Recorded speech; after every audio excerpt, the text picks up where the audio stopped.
Let me get to our good friend. This is why you need an in-house psychotherapist. This is why we're America's only show that has one. You know that. Jill Payne, member of the American Academy Society Fraternity of Psychotherapists, met her through our good friends at Houston Baptist University when she had trouble with her website. We said, we fix websites. We build them. Let me help you out. And we got to talk, and she was hilarious. I said, you need to come on the show. And she's been coming on the show ever since. Hi, Jill. Good morning, Sam. How are you doing? I'm doing great. Isn't it amazing? CNN, you're a psychotherapist. CNN, yes, which has been busted in fake news scandals. I mean, they have been. They fired people over it. Right. Is like, oh, he's calling us fake news, yet they keep perpetuating fake news, or they refuse to air stories like the jobs numbers, which are nowhere to be seen. We just put it up for the world to see. Right. What is it called? The denial? What do you call it when the obvious confirmative bias. Remember, we said that they'll only report things that confirm their biases. So. But if everyone else knows the truth, CNN, their ratings are crashing. They were in 12th place of like they're beat by the History Channel. Right. I mean, stuff that happened. And Trump is going up in the polls too. If you can believe the polls, I'm sure he's even higher than what they say. Right. Exactly. I think that people answer Trump polling like they tell a dirty joke. They look to the left and look to the right, see if anybody's nearby. Oh yeah, I bet you that because they listen. These two hookers walk into a shoe store, but they always, but they go, "Do I like Trump? Hang on, let me look around." Yeah, I love the guy, but if somebody's real close to them, he's a racist. But anyway, you know what my mom does? Because she has political friends of all different types, and so when she goes out, she'll let them know. I just want you to know that I'm for Trump, because they'll start bad mouthing him or something, and she just says, "I just want you to know." Oh, that's nice. that I like Trump. The difference is your mom has friends of both political parties. My mom only Democrats. I'm the only Republican she knows. Oh wow! Okay. I know, right? All right. Yeah. So we got a lot to cover today. Our in-house psychotherapist, Jill Payne. What's up? Well, I wanted to talk about Trump's talk yesterday and his like putting the National Guard to the border, and people aren't really understanding his tactics. In psychological terms, he is speaking, it's very important, we all speak different languages.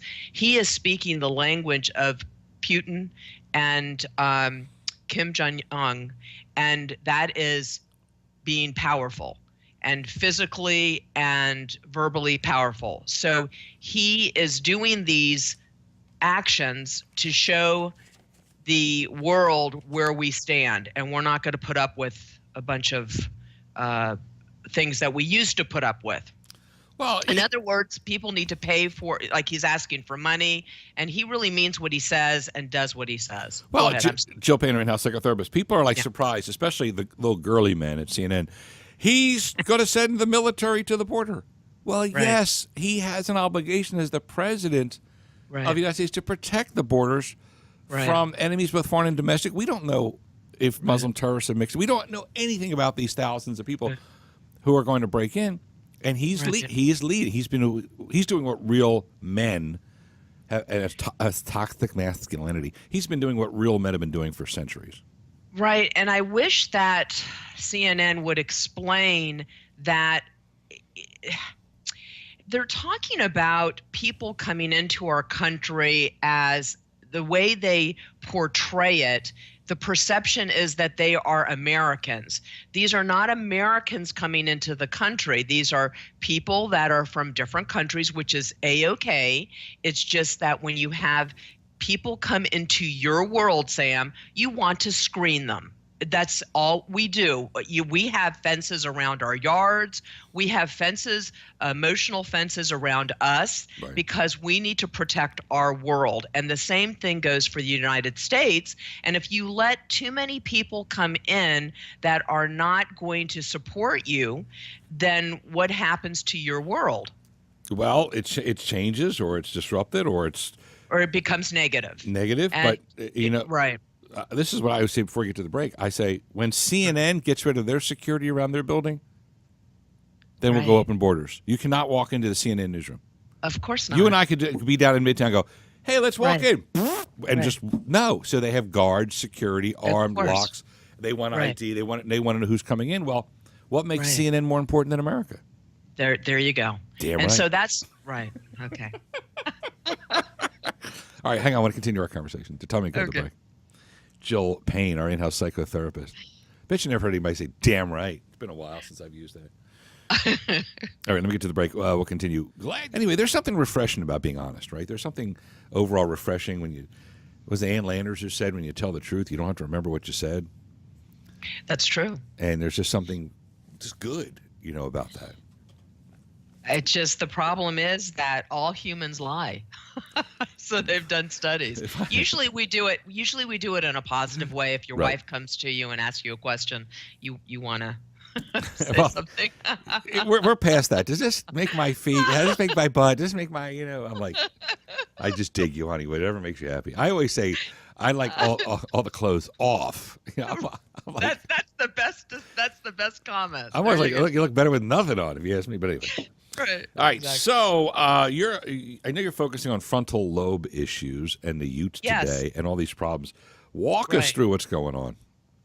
Well, they've been doing studies, and they're continuing because this is really new. Even though technology has been with us for technology is forever, but the electronical technology has been with us for about 20, 30 years.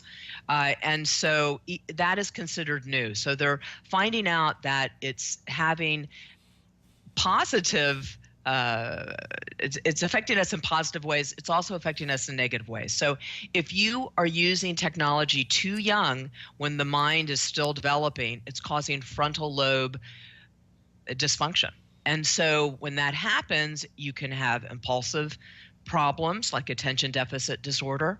And my theory is there's something called antisocial behavior personality or antisocial personality disorder, and it's a conduct disorder. And what they've noticed with people that have that, forget about technology, they have lesions in the frontal lobe. So my theory is that we are producing these type of individuals that cause its violent behavior. They don't respect the rules, and they're impulsive. And so these are people that are going out there and doing these shootings, such as what just happened on the YouTube. And she was mad. Okay, so wait, what's that called? Jill Payne, in-house psychotherapist. What was that called? It's called antisocial personality disorder.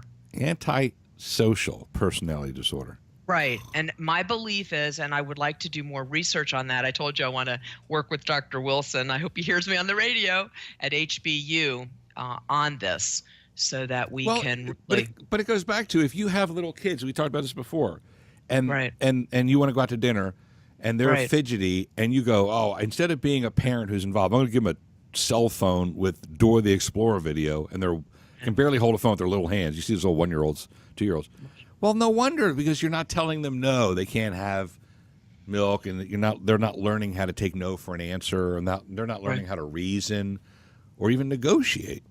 So they're doing studies where when you learn how to use blocks on the internet, they have block games, versus using blocks in reality, and you're doing this with the parent. The parent talks as much to the child, but does not use spatial language, does not use as much spatial language. So the language is different. Also, if you read to a child from a paperback book versus one on the internet or one on your laptop, they don't engage as well. They don't remember the theme. So it's a different learning process, which is affecting us. And also, just wanted to add one more thing, because I know you're busy. No, who's busy? Just keep talking. No, I'm joking. I'm a woman. I know, right? It's hard for us to stop. Anyway, so the older kids are getting a lot of false acceptance, validation, and attention from the internet. So they're constantly doing these pictures and talking and getting valid. Right. So when they go out to the jobs, it causes them to be attention seeking, and they're Right. Yeah, because there's a lot, mostly women, but they'll have their Facebook or selfie pose, and they have they put their arm up and they do that pose, and then they see how many likes, and their days are really affected by, I got 20 likes. Exactly. Like or they're envious Right. If they'll go, oh, I saw you put a picture of a sandwich up there. I got 500 likes. I'm like, well, it's different. So do you? Oh, go ahead. No. So I could see where it affects them when they get to a job, and people aren't clicking thumbs up and liking and comments and hearts and faces. Right, which causes, if you don't get it, then you get it's a black and white. So if you don't get the validation, or if you get what is called ghosting, or if you get a negative comment, it shames you. And then this is the reason I believe that we're having a high suicide rate with the teenagers. But my suggestion is, besides, I think you were talking about it going into the schools. I really do think they need to have a class. Yeah. This. Okay. And also bring back the blue laws, except it's not so much the blue laws. Have a day of no technology. That would be awesome. Our good friend Jill Payne, new phrase for the day is anti-personality. What is it? Anti-disorder? Antisocial personality disorder. Antisocial personality disorder. Yes. See, we learned. There's a new disorder, folks, every day. Well, that's a theory. That's a theory. Good. No. Jill Payne, our in-house psychotherapist. Thanks for joining us on our Wednesday show. Thanks for having me, Have Sam. a blessed day. Back in a second.